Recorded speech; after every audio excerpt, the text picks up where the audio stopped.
পারমাণবিক অস্ত্রে কে এগিয়ে, যুক্তরাষ্ট্র না রাশিয়া? কার পাল্লা ভারী? ইউক্রেনে রাশিয়ার অভিযান শুরুর 7 মাস ছই।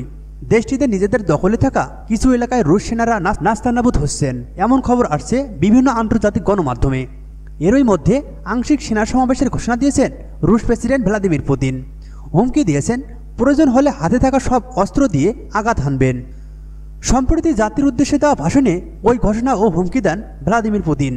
তিনি বলেন, আমাদের দেশের ভৌগোলিক অখণ্ডতা হুমকির মুখে পড়লে এবং রাশিয়া ও আমাদের দেশের মানুষকে রক্ষা করার জন্য আমরা অবশ্যই হাতে থাকা সব অস্ত্র কাজে লাগাবো। আর এটা কোনো ধরনের ধাপ্পাবাজি নয়। তিনি তার ভাষণে পারমাণবিক অস্ত্রের বিষয়টি তুলে ধরেন। তার ভাষণ ছিল এমন, যারা পারমাণবিক অস্ত্র দিয়ে আমাদের ভয় দেখানোর চেষ্টা করছে তাদের এটা জেনে রাখা উচিত, নিশানা ঘুরে তাদের দিকে যেতে পারে। পুতিনের এই হুমকি ঘিরে পরিস্থিতি যখন উত্তপ্ত, তখন রাশিয়া সহ বিশ্বের সামরিক শক্তিতে এগিয়ে থাকা দেশগুলো পারমাণবিক অস্ত্রের সংখ্যা নিয়ে এখন একটি প্রতিবেদন প্রকাশ করেছে সংবাদ মাধ্যম আল জাজিরা। যুক্তরাষ্ট্রভিত্তিক গবেষণা সংস্থা ফেডারেশন অব আমেরিকান সায়েন্টিফিক চলতি বছরের শুরুর দিকে এ নিয়ে একটি তথ্য প্রকাশ করেন।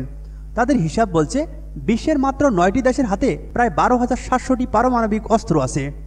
দেশগুলো হলো রাশিয়া, যুক্তরাষ্ট্র, চীন, ফ্রান্স, যুক্তরাজ্য, পাকিস্তান, ভারত, ইসরায়েল ও উত্তর কোরিয়া। এই দেশগুলোর মধ্যে রাশিয়া ও যুক্তরাষ্ট্র তাদের মেয়াদ ফুরিয়ে যাওয়া হাজার হাজার পারমাণবিক অস্ত্র আগেই ধ্বংস করেছে। তারপরও বর্তমানে দেশ দুটির হাতে রয়েছে বিশ্বের মোট পারমাণবিক অস্ত্রের 90%। 1986 সালে প্রতিদ্বন্দ্বী এই দুই দেশের মধ্যে সর্বোচ্চ পারমাণবিক অস্ত্র ছিল। সম্মিলিতভাবে সংখ্যাটা ছিল 65,000-এর কাছাকাছি। সে সময় স্নায়ুযুদ্ধ চলছিল। এমন পরিস্থিতিতে পারমাণবিক এই অস্ত্রের প্রতিযোগিতা সবচেয়ে বড় হুমকির কারণ হয়ে দাঁড়িয়েছিল। পারমাণবিক শক্তিধর দেশগুলোর মধ্যে একমাত্র দক্ষিণ আফ্রিকায় তাদের পারমাণবিক অস্ত্রগুলো বর্জন করেছে। 1989 সালে দেশটির তৎকালীন সরকার পারমাণবিক অস্ত্র প্রকল্প স্থগিত করে। পরের বছর তাদের 6টি পারমাণবিক অস্ত্র ধ্বংস করা হয়। আরও 2 বছর পর পারমাণবিক অস্ত্রের বিস্তার ঠেকাতে একটি চুক্তিতে নাম লেখায় দক্ষিণ আফ্রিকা। এর মধ্য দিয়ে পারমাণবিক অস্ত্রবিহীন দেশ হিসাবে পরিচিতি পায় আফ্রিকার দেশটি। রাশিয়ার হাতে আনুমানিক 5,977টি পারমাণবিক অস্ত্র আছে। এর মধ্যে 1,588টি বর্তমানে মোতায়েন করা আছে। এর মানে এই অস্ত্রগুলো হয় আন্তঃমহাদেশীয় ব্যালিস্টিক ক্ষেপণাস্ত্র যুক্ত রয়েছে অথবা ভারী বোমারু বিমানের ঘাঁটিতেও প্রস্তুত রাখা হয়েছে।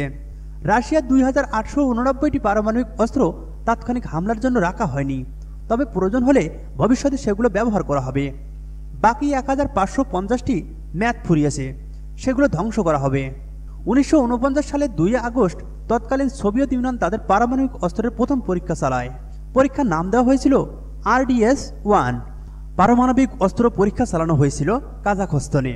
এর 1 দশকের বেশি সময় পর 1961 সালে পরীক্ষামূলকভাবে বিশ্বের সবচেয়ে বড় পারমাণবিক বিস্ফোরণ ঘটায় সোভিয়েত ইউনিয়ন। সে সময় জার বোমা নামে একটি বোমার বিস্ফোরণ ঘটায় তারা। ওই বোমা দ্বিতীয় বিশ্বযুদ্ধে জাপানের হিরোশিমায় যুক্তরাষ্ট্রের ফেলা পারমাণবিক বোমার চেয়েও 3,300 গুণ শক্তিশালী ছিল।